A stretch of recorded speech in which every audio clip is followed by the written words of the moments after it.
Why this project was challenging for you?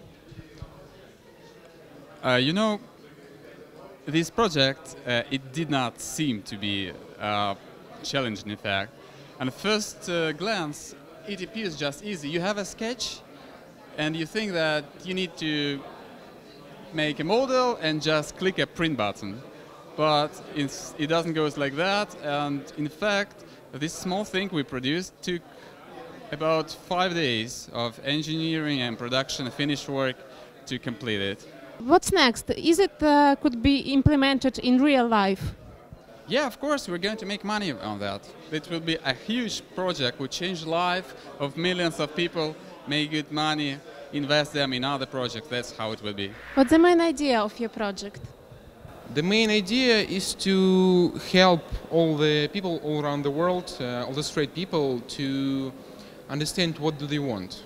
So, not to make it like with the basic analytics or maybe statistics, but to make it on the physical plan. So, even if you don't know that you want it, we can help you to discover it, and maybe after that you'll become a high-value professionalist or maybe a professionalist in another sphere, so on. How does it work? Because it's a very interesting idea. Now actually the existing model works like the model of two arrays. So unfortunately we had not a lot of time, so we just managed to make basic prototype. So using the technologies of counting the determined keywords, we succeeded in analyzing the given data to make the most optimal solution. But in future, we would like to use such technologies like the analytics of API addresses of some social networks or maybe some scientific channels to understand not by the keywords, but all the data and all information that you post, that you work with, the information about your friends, maybe, or your coworkers. This project, we here have some images, and we generate the captions for them. And in real life, it could be useful for example, blind people. You know, some blind people, they are using computers for, and it's not so easy for them because they use some programs which detect text on the screen and read them this text. And if there is a picture on the screen, they can't see it because these screen readers can detect it. And if we use such models, the screen reader could describe this person what is in the image. In our project, we used two neural networks, a convolutional one here and a recurrent one here. And as the convolutional neural network was pre-trained, the main thing was to project this recurrent neural network. And there are maybe it wasn't so difficult because each of us had his part of work, and we just need to do each one to do his work and then to collect this. The main idea is using 3D scanning to be able to preserve the heritage, so the historical sites and the cultural assets. And this is necessary because they are degrading because of the environment and the time and the human effect on them. So we have the low definition one. It can be made very easily just with a smartphone, and you need no training to make it. And it's not good it's good for maybe marketing to make souvenirs. And we have the medium definition one.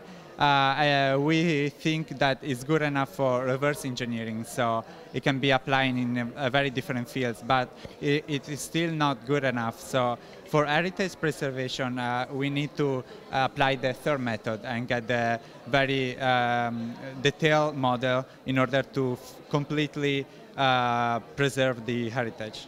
What was the main challenging, main difficulties with when you did that project? Scanning was easy, but the later stages were kind of hard. It was very difficult to understand how to put the to process the pictures and how to get a better model out of them, and then try to find conclusions to the different methods and understand how we can use these methods in real life. What's the main idea of the project? Okay, well, the main idea is looking at a part of an existing building, and it's a renovation called the Belka Workspace, and it's a student-led initiative which is going to be sort of a cooperative working area where students can go study, work, and be proud of their achievement as they're trying to plan and develop this space. Our project was related mainly to the sustainability component, environmental sustainability, like energy efficiency measures, how to reduce our environmental impact in that space by using new technologies such as heat pumps and new windows and modeling that aspect. What was the main challenges and main difficulties during your project?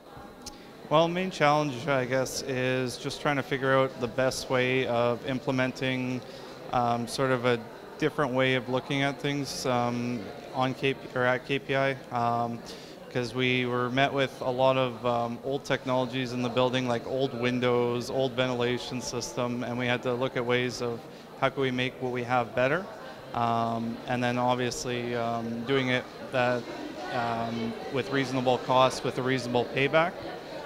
Can you tell us about your cross project? I heard that it's something amazing. Yeah, well, it's indeed amazing. Thanks for just giving me the right keyword. You know, at the computational neuroscience track, we have a lot of different projects that were dealing with different things. And for the first time being, they were separate from each other. So people really worked hard to understand what they're going to do. And then after a couple of days, unusual thing happened. We realized that we have, a very strange common interface between two totally different topics. The neuromuscular topic that measures the muscle signal and tries to read it into the computer to do something sensible with it, and project on learning and plasticity in neural networks. So there we had a game, a Pong game, that was there as a task for a neural network to learn from reward and punishment. And we just met people running in corridor, with a certain craziness in their eyes, and they said, well, we have a muscular signal, can you do something with it? And we said, yeah, well, maybe we can use it to control the Pong paddle of the opponent and let it play against the paddle that is controlled by the artificial neural network. And then all of a sudden we just played Pong with ideas, we just run around in the rooms there and there. At some point we had this version of the game that can be controlled by contracting, relaxing the muscle on the one side and by the artificial neural network that learned to play the game on the other side. So it doesn't make first any sense, it's only fun, but I mean, remember that in science it's always like this. You have no idea why the things have to be tried out, you just do it, and at some point it turns out that indeed they can be used for something very, very, very deep. So we think in this cross project the same thing will happen in like 20 years.